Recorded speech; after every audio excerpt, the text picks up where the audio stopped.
Hello student, आज हम start कर रहे हैं क्लास 12 चैप्टर 10 वेक्टर अलजेब्रा। बच्चे, वेक्टर अलजेब्रा और 3D दो चैप्टर, मतलब कि इसके बाद वाला चैप्टर, इन दोनों को आपको अच्छे से करना है, क्योंकि इन दोनों की जो वेटेज है वो कम से कम 14 to 15 मार्क्स की वेटेज रखता है। ओके, तो इन चैप्टर्स को तो अच्छे से करके जाना है। तो फिलहाल स्टार्ट करते हैं। वेक्टर अलजेब्रा मतलब कि वेक्टर क्या होता है। वेक्टर मीन्स, इसमें क्या होता है, वेक्टर मीन्स एक इनिशियल पॉइंट होगा और एक टर्मिनल पॉइंट होगा। जहाँ पर भी एक इनिशियल और एक टर्मिनल पॉइंट आ जाए तो उसे क्या कहेंगे, वेक्टर कहेंगे। देखो कैसे, जैसे कि ए, ये ए इनिशियल पॉइंट हो गया और एक सपोज ये बी हो गया जो कि टर्मिनल पॉइंट हो गया।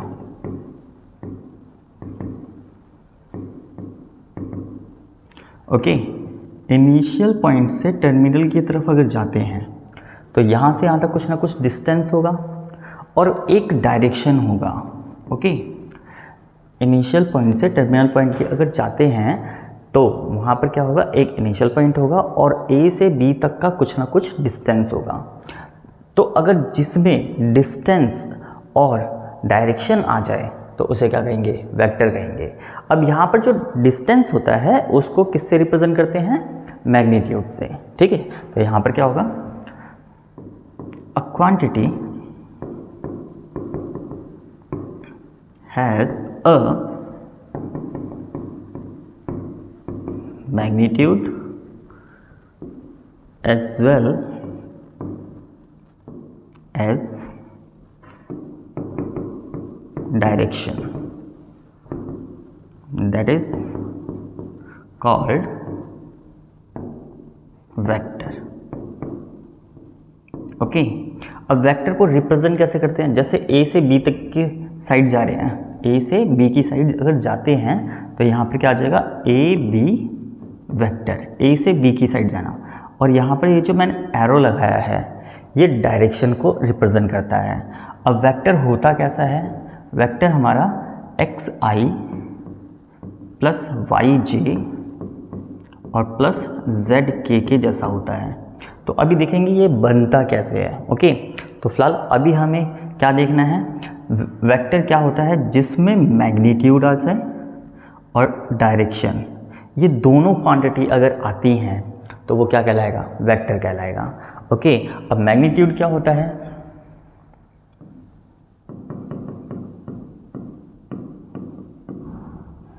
मैग्नीट्यूड जो होता है distance between initial point two terminal point. इसका मतलब क्या होता है, डिस्टेंस बिटवीन इनिशियल पॉइंट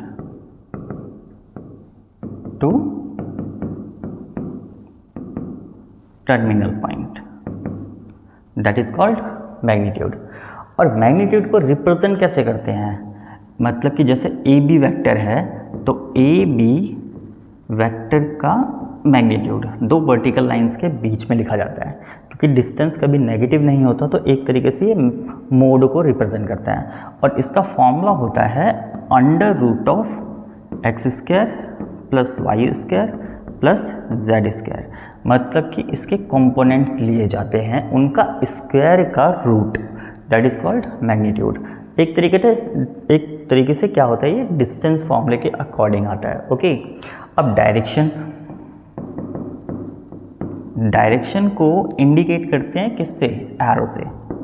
तो यहाँ पर ये हमारा एरो हो जाएगा एक तरीके से। तो मतलब कि जिसमें मैग्नीट्यूड आ जाए और डायरेक्शन आ जाए वो हमारा क्या कहलाएगा, वेक्टर कहलाएगा। ओके, अब हम देखेंगे इसमें इसके टाइप्स क्या होते हैं। ओके, अब देखते हैं टाइप्स ऑफ वेक्टर में फर्स्ट जो होता है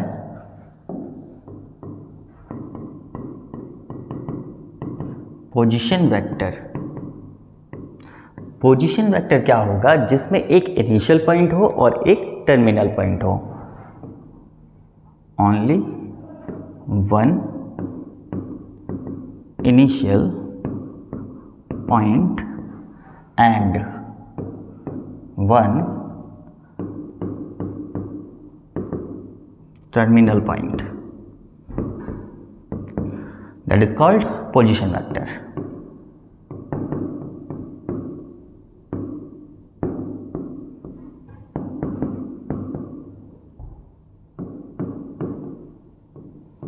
ओके, जैसे कि एक पॉइंट हो गया इनिशियल और एक हो गया बी टर्मिनल, मतलब कि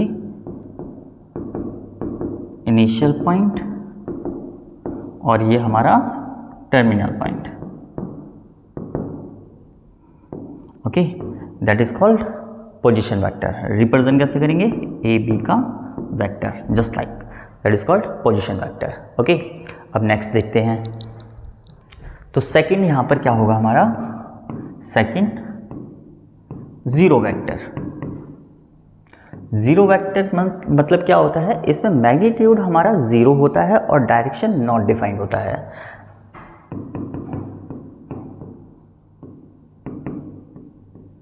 magnitude is a zero and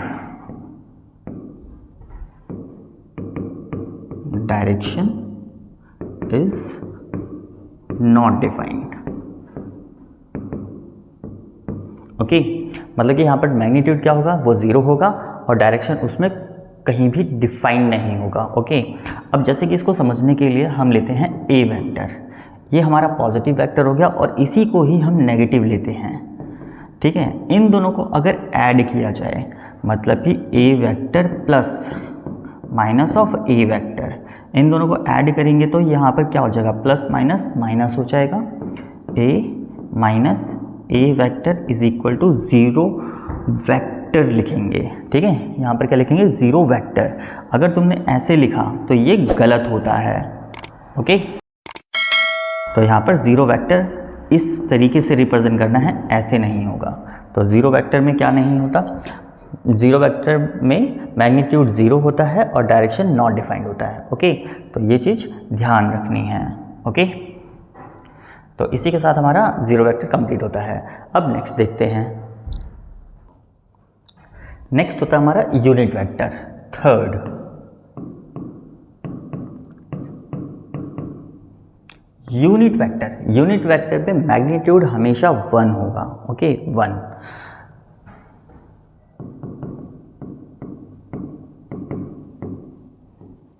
magnitude is always 1. okay, always 1, that is called unit vector। अब जैसे कि अभी हमने देखा था ए बी वेक्टर का मैग्नीट्यूड वो क्या होना चाहिए? 1 होना चाहिए। ठीक है, मैग्नीट्यूड को रिप्रेजेंट कैसे करते हैं? ए बी वेक्टर का मैग्नीट्यूड इज इक्वल टू 1। चाहे वो कोई सा भी वेक्टर हो, उसका अगर मैग्नीट्यूड अगर 1 आता है तो उसे क्या कहेंगे? यूनिट वेक्टर कहेंगे। अब नेक्स्ट देखते हैं। नेक्स्ट फोर्थ, यहाँ पर हमारा क्या होगा? को इनिशियल वेक्टर। को इनिशियल वेक्टर क्या होता है? जिसमें इनिशियल पॉइंट एक हो लेकिन टर्मिनल पॉइंट मोर देन 1 हो। ठीक है, it has only one initial point but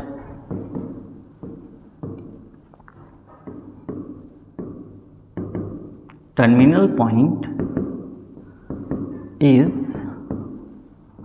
more than 1। ठीक है, फॉर एग्जाम्पल जैसे कि यहाँ पर एक पॉइंट ए हो गया जो कि हमारा इनिशियल पॉइंट होगा। ओके, अब यहाँ से एक ये हो गया, एक ये और एक ये, मतलब कि T1, T2 एंड T3। अब यहाँ पर ए वेक्टर ये हो गया, बी वेक्टर ये हो गया और सी वेक्टर ये हो गया। इनिशियल पॉइंट एक और terminal point more than 1, that is called को इनिशियल वेक्टर। ओके, अब नेक्स्ट देखते हैं। नेक्स्ट हमारा यहाँ पर फिफ्थ होगा। फिफ्थ होता है हमारा इक्वल वेक्टर। इक्वल वेक्टर मतलब क्या होगा, जिसमें मैग्नीट्यूड और डायरेक्शन दोनों क्या हों, सेम हों। ठीक है,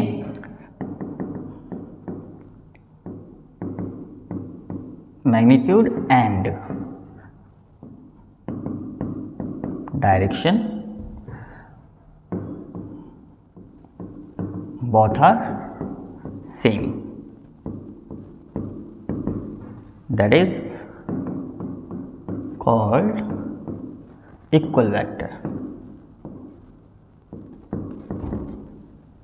ओके, जिसमें मैग्नीट्यूड और डायरेक्शन दोनों क्या हों, सेम हों, तो वो क्या कहलाएगा, इक्वल वेक्टर कहलाएगा। ओके, जैसे कि यहाँ पर ए वेक्टर, इसका मैग्नीट्यूड और डायरेक्शन ये इसके इक्वल है, किसके, बी वेक्टर के।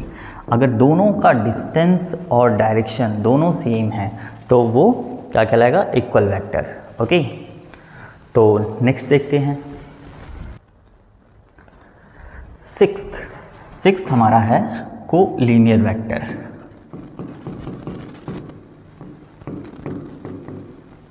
कोलिनियर वेक्टर क्या होता है, जिसमें दो या दो से ज़्यादा वेक्टर अगर पैरेलल होते हैं टू द सेम लाइन तो वो क्या कहलाएगा, कोलिनियर। जैसे कि 2 और more vector are parallel to the same line, that is called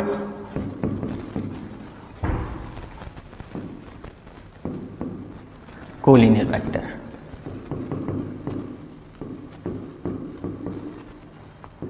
अब यहाँ पर क्या होगा, कितने, कम से कम दो या दो से ज़्यादा आपस में क्या होने चाहिए, पैरेलल होने चाहिए। ओके, तो वो क्या कहलाएंगे, कोलिनियर कहलाएंगे। फॉर एग्जांपल, जैसे कि यहाँ पर ए वेक्टर है आपके पास, एक ये हो गया और ये आपका इसी के पैरेलल बी वेक्टर हो गया।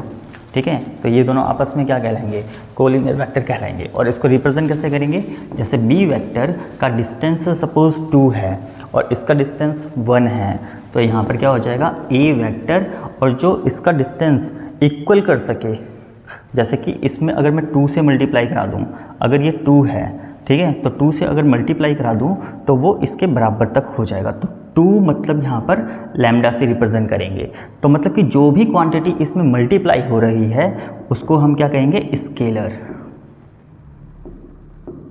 ओके, मतलब कि जो भी क्वांटिटी इसमें मल्टीप्लाई होगी वो क्या कहलाएगी, स्केलर कहलाएगी।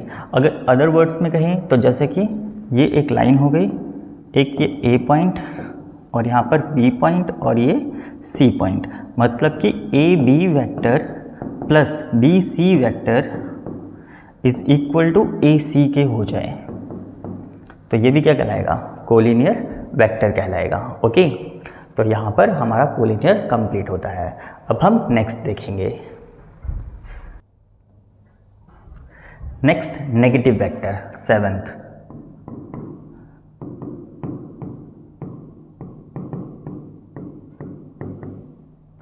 नेगेटिव वेक्टर में क्या होता है, मैग्नीट्यूड तो सेम हो बट डायरेक्शन ऑपोजिट हो। ठीक है,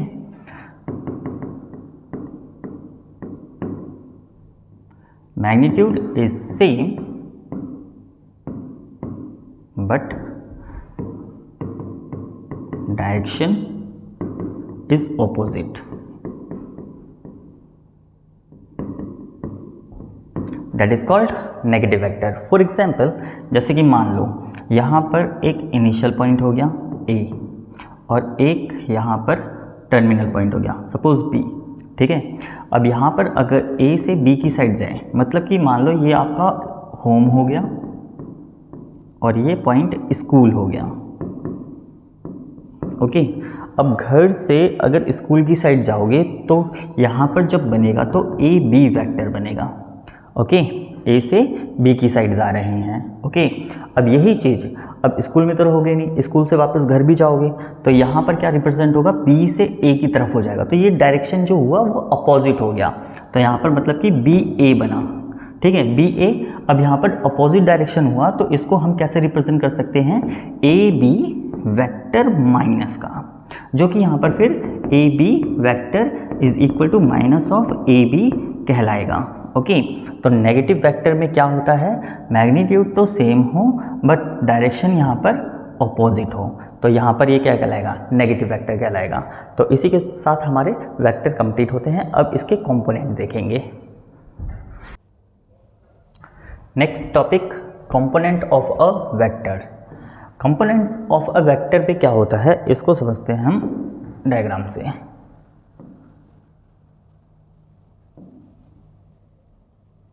ये x axis, y axis and z axis.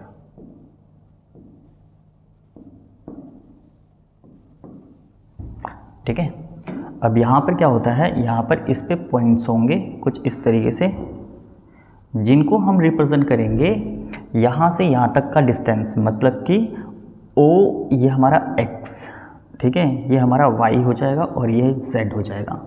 ठीक है, OX पर जो हमने कंपोनेंट लिया वो क्या लेंगे, OX ये हम लेट करेंगे इज इक्वल टू I, ठीक है, I कैप, फिर OY is equal to J cap, और फिर OZ इज इक्वल टू यहाँ पर K कैप होगा। ठीक है, यहाँ पर ये जो सिंबल बना है इसका मतलब होता है कैप, वैसे इसको यूनिट कहते हैं। क्या कहते हैं, यूनिट, मतलब कि जिसके ऊपर ये कैप टाइप में लग जाए तो उसे क्या कहेंगे, यूनिट कहेंगे। ओके, अब यहाँ से यहाँ तक का डिस्टेंस आई कैप, यहाँ से यहाँ तक का डिस्टेंस जे कैप, और यहाँ से यहाँ तक का डिस्टेंस के कैप। ओके, अब इसमें यूनिट जिस पे भी आ जाए तो उसे 1 कहते हैं। तो यहाँ पर जो पॉइंट होगा उसे क्या कहेंगे, 1 0 0, और यहाँ पर जो पॉइंट मेंशन होंगे उसे क्या कहेंगे, 0 1 0, और यहाँ पर जो पॉइंट मेंशन होंगे वो क्या कहलाएंगे, फिर 0 0 1। ठीक है ना, तो यहाँ पर मतलब कि एक्स एक्सिस पे जो पॉइंट आ रहे हैं 1 0 0, इसीलिए यहाँ पर सिर्फ और सिर्फ आई कैप लगाया है। ठीक है, आई कैप मतलब 1 के बराबर, ओके, जे कैप 1 के बराबर और के कैप भी 1 के बराबर। तो ये इसके कंपोनेंट्स हैं। अब इसमें देखते हैं वेक्टर कैसे बनता है। अब हम देखेंगे कंपोनेंट वेक्टर की हेल्प से हम वेक्टर कैसे बनाते हैं, वेक्टर कैसा बनेगा। ठीक है, तो यहाँ पर हम देखते हैं, यहाँ पर एक डायग्राम से समझते हैं इसे। यहाँ पर पहले हम ले रहे हैं 3 axis, okay, x axis, y axis and z axis. Okay, तो यहाँ पर इस पे 3 पॉइंट मेंशन करते हैं, x axis and y axis and z axis. अब यहाँ पर एक डायग्राम बनाएंगे जो कि क्यूबॉइड होगा। ओके, क्यूबॉइड, यहाँ पर इससे पहले इसमें एक वेक्टर लेट करते हैं। ये हमारा एक वेक्टर हो गया जिसको हम R से रिप्रेजेंट करेंगे, R वेक्टर से। ओके, अब यहाँ पर इसकी हेल्प से हम इसमें एक क्यूबॉइड बनाते हैं। क्यूबॉइड मतलब कि कुछ ऐसा बनेगा।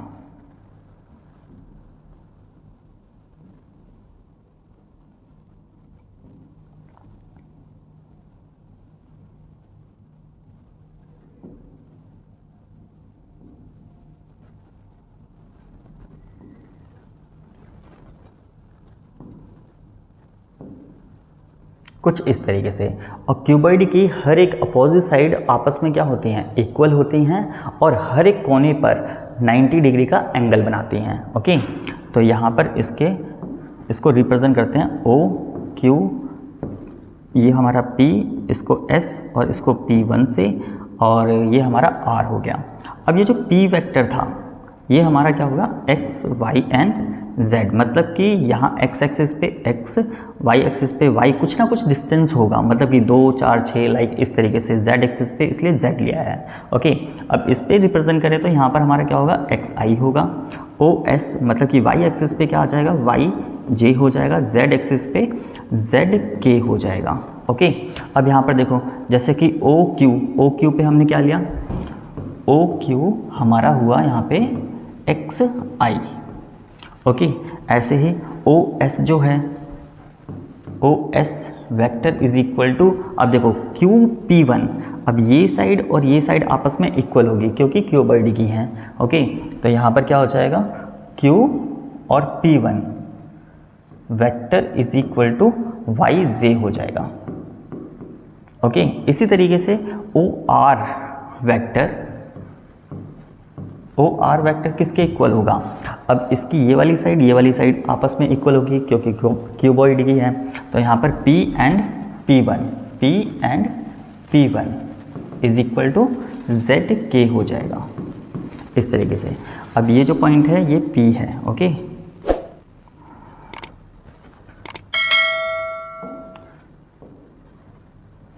यहाँ पर ये जो है हमारा ये P है। ओके, तो इस तरीके से अब यहाँ पर देखते हैं कि वेक्टर बनेगा कैसे। अब ध्यान दो, यहाँ पर जैसे कि मैंने बताया क्यूबॉइड के हर एक कोने पे कितने का एंगल बनता है? 90 डिग्री का।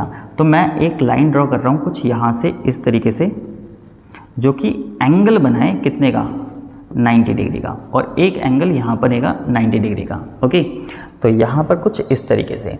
अब इन ट्राइंगल OQP1 इसमें देखते हैं ट्राइंगल OQP1 इसमें देखो बच्चे, यहाँ पर क्या होगा?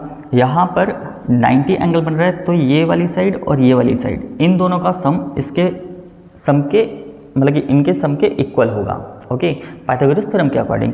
अब यहाँ पर क्या होता है? यहाँ पर डिस्टेंस की बात करें OQ की, तो यहाँ पर जो डिस्टेंस होएगा, डिस्टेंस फॉर्मूला में रूट आता है। ओके, और स्क्वायर भी होता है, तो यहाँ से यहाँ तक का ये कैंसिल आउट हो जाएगा, जो कि सिर्फ और सिर्फ क्या बचेगा? OQ। तो OQ vector plus QP1 vector, मतलब कि sum of two vector is equal to third vector, ऐसा हमारा वेक्टर में होता है। मतलब कि OP1 वेक्टर कुछ इस तरीके से। अब यहाँ पर क्या हो गया? OP1 vector is equal to OQ vector plus QP1 vector. अब यहाँ पर देखो कंपोनेंट्स क्या क्या दे रखे हैं? OP1 vector is equal to, ये हमारा xi के इक्वल है, ठीक है, और प्लस ये हमारा yj के इक्वल है। ओके, तो ये हमारा हो गया इक्वेशन 1 मान लेते हैं इसे। अब देखते हैं दूसरा triangle, in triangle OP1 and P। तो in triangle OP1 and P, तो इसमें क्या क्या आएगा? इसमें देख रहे हैं हम यहाँ पर OP1 प्लस P1 और P, इनका अगर सम करें तो वो थर्ड लाइन के इक्वल होगा। तो मतलब कि यहाँ पर OP vector is equal to OP1 plus P1 और P, ये हो जाएगा। ठीक है, इस तरीके से, या इसको हम लिखते हैं इस तरीके से, plus P and P1 vector. Okay, क्योंकि यहाँ पर इस तरीके से रिप्रेजेंट करा है। अब देखो OP वेक्टर, OP जो है वो हमने R से रिप्रेजेंट कर रखा है, तो यहाँ तो R आ जाएगा, और OP1 जो है वो किसके इक्वल है? वो हमारा xi प्लस yj के इक्वल है। तो इसके प्लेस पे क्या आ जाएगा? From equation 1 xi plus yj, फिर प्लस P1, P और P1 वो किसके इक्वल? zk के। ओके, तो ये हमारा फाइनल वेक्टर बनके रेडी। तो मतलब कि कुछ इस तरीके से वेक्टर कंस्ट्रक्ट होता है। अब इसका यूज़ पूरे चैप्टर में किया जाएगा। ओके, तो यहाँ पर ये वेक्टर हमारा कंप्लीट। अब इसमें एक टर्म होती है स्केलर की, तो उसको देखते हैं। स्केलर क्या होता है? It has only magnitude and no direction। मतलब क्या? स्केलर वो क्वांटिटी होती है जिसमें सिर्फ और सिर्फ मैग्नीट्यूड हो और डायरेक्शन ना हो। ओके, तो वो क्या कहलाएगा? स्केलर कहलाएगा। एग्जाम्पल के अकॉर्डिंग अगर देखें तो एग्जाम्पल क्या होगा? जैसे कि लेंथ हो गया, लेंथ, विड्थ, हाइट, वेट, ये सारे के सारे क्या होंगे? स्केलर कहलाएंगे। ठीक है, और भी ऐसे होते हैं तो ETC, जैसे कि टेम्परेचर हो गया, जस्ट लाइक, ठीक है, मास हो गया, मास ठीक है। तो इस तरीके से ये क्या कहलाएंगे, सारे के सारे स्केलर कहलाएंगे। इसको रिप्रेजेंट कैसे करते हैं, जैसे कि मान लो ये एक वेक्टर हो गया ए वेक्टर, तो यहाँ पर जैसे कि इसको मल्टीप्लाई किया जाए, जैसे कि 2a वेक्टर, यहाँ पर ये जो 2 होगा ये क्या कहलाएगा, यही स्केलर कहलाएगा। ओके, जैसे यहाँ पर 7b वेक्टर हो गया, तो यहाँ पर ये जो है, ये जो क्वांटिटी होगी ये क्या कहलाएगी, स्केलर कहलाएगी। तो इसी के साथ हमारा इंट्रोडक्शन पार्ट कंप्लीट होता है। तो आज के लिए इतना ही, बाय बाय बच्चों।